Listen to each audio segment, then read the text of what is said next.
What's up, everybody? Jordan Stewart here from Vover. Thanks so much for tapping into the Vover Original Show. Just a reminder that if you want to drop your opinions about the episode or respond to the host and guests with your voice, go and download the Vover app wherever you get your apps. Vover, voice over everything. Enjoyed the show. Vover.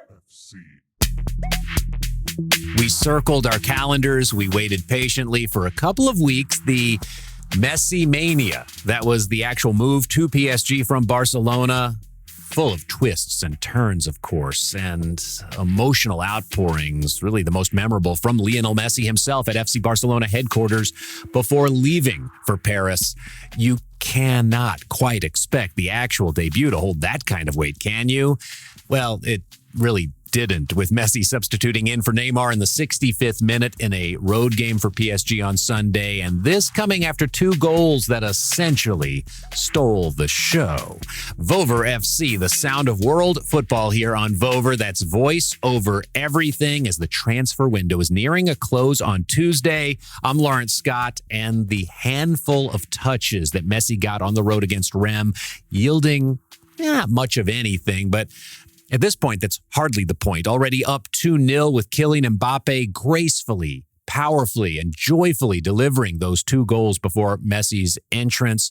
You're getting what the real story here is. And for starters, you just want to talk about the ceremonial unveilings and how many of these one can really remark. I mean, introductory press conferences, photo shoots with jerseys, home matches with welcome videos, et cetera, et cetera. I mean, this was still appointment streaming because, say he did score on a breakaway, you'd want to say you saw it, yet now the formal stuff has all played out. We want to see Messi start the process of coalescing with his teammates, and the big question is, will that include Mbappé after Tuesday's close of the transfer window?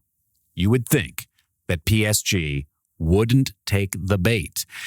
And this bait coming in the form of millions of euros. And the bait is enticing. And apparently they're asking for 200 million euros to, sweeten this pot. But, PSG isn't Juventus, who needs the money. This is Qatar in the form of a luminary club with megastars. And this is a club who can and should win Champions League. So for this one season run, why pull the ripcord now and let one of the three heads of the three-headed monster get away?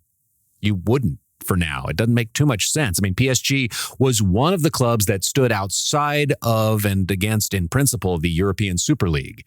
And thus, the importance of UEFA's Champions League is evident to PSG. I mean, this is the Holy Grail. And straight from Mbappé came these words in a sit-down interview that he and Neymar did together this summer on official channels, saying, quote, "My biggest dream would be to win Champions League with PSG," end quote. And, this is the time to do it. And again, it is expected. So we have to believe that Real Madrid can push more and more chips on the table toward PSG, but taking the money and neutering the attack, it's got to be worth it. And it doesn't seem like you can get something as a reasonable replacement right now if, in fact, you did say we're sellers. I mean, it just does not make a ton of sense for PSG unless Erling Haaland is en route from Dortmund. And, one match with two goals for Mbappé is symbolic. His drive to show that he can and will be a focal point is crystal clear. This really should play out with PSG not upsetting the apple cart.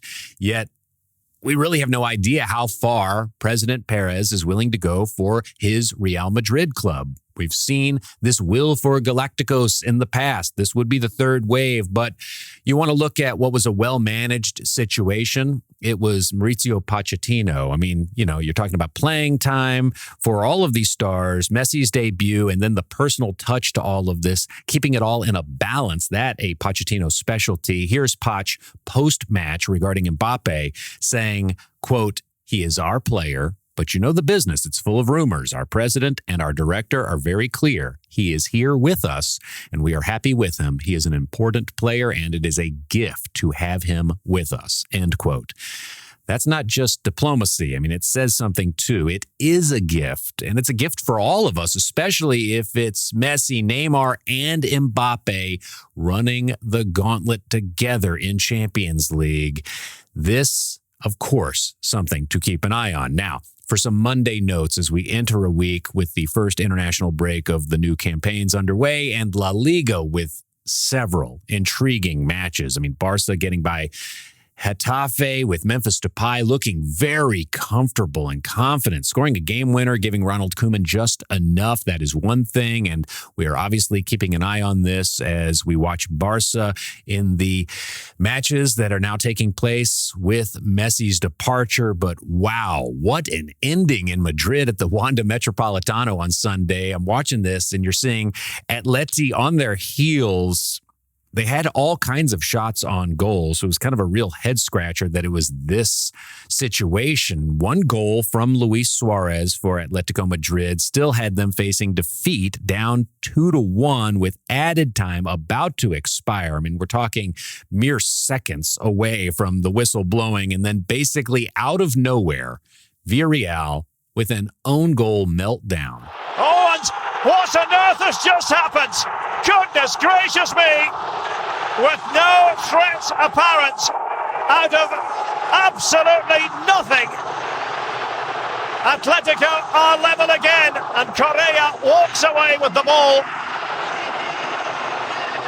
Wild celebrations. Yeah, Unai Emery shocked for one as the head of the Yellow Submarine, and the man in black, Diego Simeone, of course, exuberant. Villarreal with 2 shots on goal, both goals. Then this own goal, essentially snatching a draw from the jaws of victory. And it's extra sour given that it's not like you were even in this match and Atleti gets a goal that rips 1 point off the standings. It's 2 points squandered because of this, and all of this coming against a club that's going to be at the top of the standings in the very end.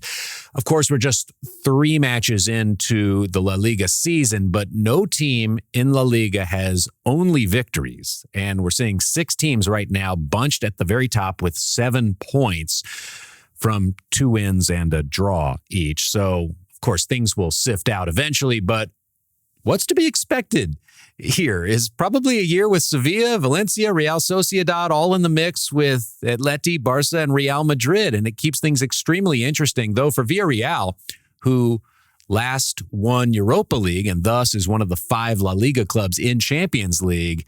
This is now 3 draws to open their domestic league campaign, and they are currently 11th. And while they very well probably will move up, this is obviously not a good trend for trying to stay in the mix with European competitions down the line. Own goals obviously can take the air out of a balloon in any situation, yet this with just seconds before the whistle, really rough stuff. And to touch on it here, Premier League standings, you take a look at them. It's a tale of 2 London clubs, top and bottom. Tottenham, 3 matches in. That's 3 wins under Nuno Espirito Santo, all 1-0 and at 9 points. Spurs in the pole position while Arteta watch is on. No matter what nice things that Pep says after a 5-0 victory that Man City got over Arsenal, Arsenal does have some tough decisions to make and make soon. I mean, 20th on the table in the Premier League. Of course, that won't last, but relegation zones right now for Arsenal, that's a land of frustration with some head scratching. We're just 3 matches into this whole thing, but it's something really bitter right now for the Gunners and their faithful. And, you know, Wednesday, we're coming back with more as we've gone deep this season each Wednesday with FC Helsingør in Denmark's Nordic Bet Liga. And what a season it has been to be along for this ride. A 6-0 win in their latest match. And now they are alone at the top of the first division in Denmark.